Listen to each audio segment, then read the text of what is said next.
Bumaba sa critical level na 160 meters ang water level sa Angat Dam ayon sa Pag-asa. Sa ngayon rin nagpulong na ang Angat Technical Working Group para mabantayan ang natitirang supply ng water reservoir sa mga susunod na buwan. Nagtayo na rin ng mga bagong treatment plants sa Laguna Lake, Marikina at Cavite para maging alternative source ng tubig sa Metro Manila at mga karatig na probinsya. Ayon pa sa Pag-asa, mararamdaman pa hanggang sa susunod na taon ang epekto ng El Nino, kaya mahalaga ang coordinated effort ng bawat isa para sa water conservation.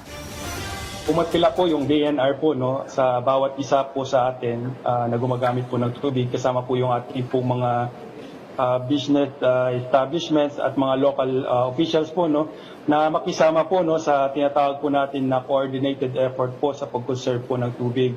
Kaisa po ang NWSS po dito sa efforts po na to para makonserve po natin yung ating tubig sa ating Angat Dam habang hindi pa po dumadating yung ulan. So isa sa mga practical tips at panawagan po natin sa ating po mga customers ay ang patuloy na tinatawag po natin na wais na paggamit po sa tubig.